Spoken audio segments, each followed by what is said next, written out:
Agar siz uyingiz xatlovdan qolib ketgan bo'lsa, kimga murojaat qilib shu xatlovdan o'tkazish kerakligi tartibini tushuntiraman. Birinchi navbatda Opengi saytimizga kirib olamiz va o'zimizga kerakli bo'lgan hududni topib olamiz. Misol uchun, o'zingiz mahallangizni topganingizda bu yoqdan xatlovdan o'tkazilmagan turar yerlar, shularni o'chirib qo'yib, turar joy yerlarini yoqamiz. Mana bunaqa holat bo'lsa, mana o'chgan bo'ladi, bitta bo'lsa yonadi. Yonganda, misol uchun, mana ko'rsanglar bo'ladi. Mana shu uylar xatlovdan qilinmasdan qolib ketgan yoki egalari ruxsat bermagan. Misol uchun, sizni uyingizga kadastr xodimlari kelganini bilmay qoldingiz. Bunda qanaqa yo'l tutasiz? Tumaningizdagi kadastr bo'limiga uchrashasiz, ularga yozma ariza qoldirasiz.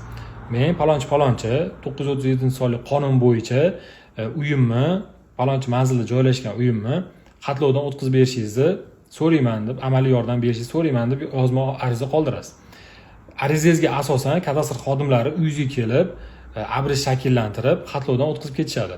Agar sizga kadastr xodimlari yagona darchaga borib ariza bering desa, ariza berishga majbur emassiz. Ular o'zligingiz kelib, xatlovdan o'tkazib ketishingiz kerak. Agar kimni uyi xatlovdan o'tkazmasdan qolib ketgan bo'lsa, ushbu videoni shu odamga jo'natib qo'ying. Videomiz foydali bo'lgan bo'lsa, obuna bo'lishni unutmang.